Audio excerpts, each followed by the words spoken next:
Hi everybody, this is Jay Simons. I'm the president of Atlassian. You're live with Seibert Media.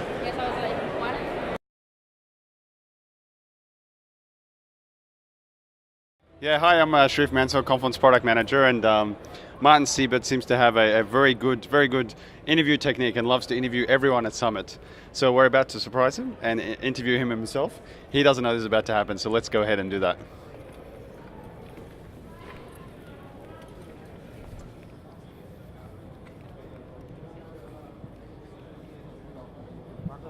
Hi, I'm here with Martin Seibert at Atlassian Summit 2013. Oh, hi Martin, how are you? I'm fine. I didn't expect that, but... No, I'll ask the questions, all right? Okay. Yeah, okay. So welcome to Summit 2013. We're at the end of the conference. Absolutely. How have you found the conference?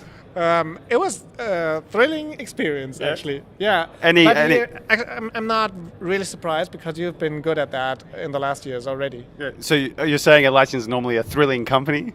It is absolutely a thrilling company when it comes to software, and it's you don't expect software companies to be very good at these interpersonal things, but like interviews and stuff like that. Yeah, kind of. Yeah, but it appears that there are a couple of employees of Atlassian that kind of are outgoing and do these interview stuff. So end of 2 or 3 long days at Summit. What were the highlights for you for customers? What are you most excited about? I think what is most exciting for me is Jira Service Desk, which is actually the only thing that I think is interesting for customers is the new products. I know that a conference is way more than only the new products, but that is the things that excite me the most. Jira Service Desk is just an enhancement of Jira that a lot of Jira customers will need. I know I need to say conference questions. Well, I'm waiting for the interview is not going to finish till we get something about Confluence in there. But even what is almost even more exciting in terms of excites me personal and also from my role as marketing and sales a guy at Seibert Media is HipChat server, which because HipChat is so universal. If you look at people who have a smartphone, and even my mother and my father, they start using WhatsApp and they never send texts, but they are on WhatsApp now. And HipChat is basically, if you've never heard of it, HipChat is kind of WhatsApp for the enterprise. It's all this chatter, it's all the rich content, and even video and audio. Right. And then there's this third product. Oh, okay. So I think it's official now. Martin Seibert has the coolest parents in the world. I mean, my parents don't even use WhatsApp. They don't even use iPhones. Oh, but that's okay. I forced them to. No, we'll do it in the interview. Okay.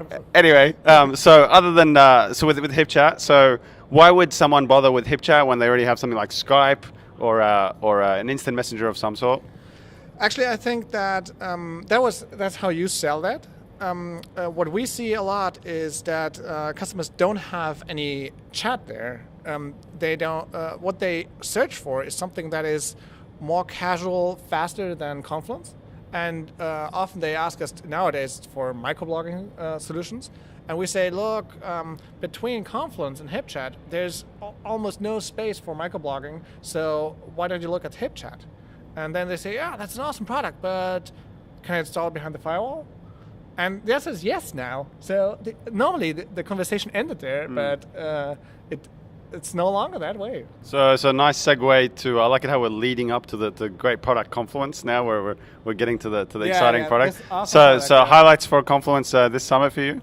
Actually, I think that Confluence is already a very mature product. And it's getting harder and harder for you guys to top what you already have. I just need to pay Martin. I just need to pay Martin now. Sorry. No problem. For a partner like us, Confluence is actually, and that's what you want to hear, right? The most important product in the Atlassian stack, because there's so much extensibility, there's so much customization that those technical teams, they don't want to do that, right? Like theming, and this is boring stuff. So this goes to people like us. And with Jira and the tech stuff, they only find boring when the server goes down, and so performance issues, scaling issues, and all this stuff. But For Confluence, what I like a lot is space templates, because this helps us to help customers to get kind of a, what do you call, blueprint of content that they should have about a department, about documentation or whatever. And now, that, like this awesome new product, Confluence Questions, which at first I thought, okay, now they're giving a copycat. Like, we have Quora out there for the normal people like me. We have Stack Overflow for all the nerds around here. We have a lot of German copycats, and now Atlassian also copycats this. You ask a question, he gives an answer, and we're all going to vote on that, and then we'll finally decide that this is the right answer, and we'll do it over and over again, and we'll have a lot of redundant content. I thought, okay, this is probably going to sell, and Sherif is going to get a raise afterwards, and fine, we're going to sell that also. And when I got deeper into that here, actually I think it's a very good idea. Still, I already see, I have to be a bit negative still. There wouldn't be a Martin Seibert interview if there was no negativity at all. Yeah, so I see a lot of customers ask me, look, this is so essential. Now, after I'm going to explain why it's essential, but this is so essential to the product. Didn't they just like triple the price for Confluence and told us they are going to include enterprise features? Shouldn't that be kind of a enterprise feature that's just for free? Do I really have to pay for that? And there's another video that actually I gave where the answer is in. You'll have to find out. It's with Matt. He likes to do interviews every now and then. He's got a YouTube channel. I highly recommend to subscribe. Subscribe to the YouTube channel. It's very good. Actually, lots of interesting. You're going to posting this interview then on Atlassian? Oh, maybe we might. Maybe we might. Yeah, that's something I could be working on. Yeah. However, coming to the good part is that Confluence Questions actually offers a new perspective into content creation. Like normally today, you say, oh, I'm so bothered that people ask me this thing over and over again, so I'm going to create a page. So whenever they come to me, I'm going to point them to this page. And now this process gets incorporated into Confluence already. So they don't even have to come to you. They can ask online, and you can answer there. You still create your page. Maybe you create it in questions. Maybe you create it like in a normal wiki page. It doesn't matter because it's the same rich text editor with all the features and the cool stuff that we cheer about so much. So what I like a lot is that today our employees and also our customers, they complain because they don't find this awesome content. Because they have different approaches, they have different use cases, they have different views, they don't know the right terms because they know as little English as I do, or more, or less, or whatever. And with the questions, you can now have all this redundant content with all the different approaches, with all the different terms, with plurals, and with maybe even misspellings, and all this will be then found in Confluence. And it's not going to be the page that I'm searching, but you're saying, oh, this is the question I'm asking. So you get to the question, and then you get the answer there. And if you ask me one thing, what is the one thing that people draws back the most about Wiki? What is that? Well, no, I'm asking the questions. He doesn't know the answer. I'm just trying to be unbiased throughout this whole interview process. Yeah, you're absolutely unbiased. What draws me back is that it's so unstructured.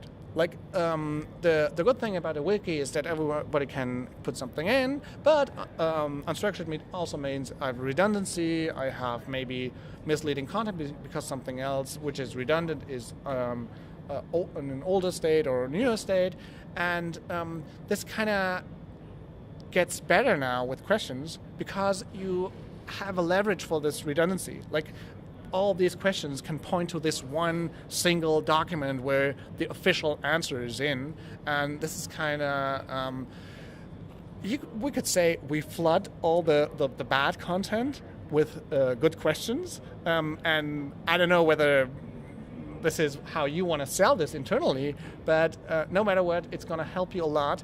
And the bad message is that our customers that buy a conference today will have to buy conference questions tomorrow again, or on top.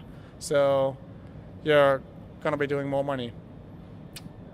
So I'm not going to comment on that, but conference questions available in beta today, so you can download it, try it. A good way to give feedback early on in the process, so we can 1.0 can have a lot of your feature requests and feedback from that. So wrapping up really quickly. Was that the unbiased interview? Just trying to give them something to action after the interview. Okay. So if you're watching this and you haven't been to Atlassian Summit before, what would be one reason you would recommend a customer to come to Atlassian Summit?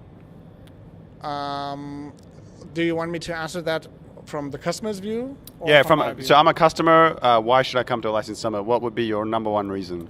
I've asked this question probably like 15 times in the last 3 days, and what came out the most is meeting all the people, all the Atlassians, all the customers, all the partners in one place, and then actually they don't have anything to do but talk to you.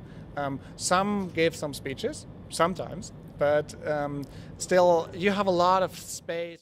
Cool. And just to finish up, I don't think we know, this is in your non-biased answers, what would be your favorite Atlassian product? I don't think I've ever asked you that. Like the one you enjoy using the most. In 100 characters or less. Let's try and keep this one short.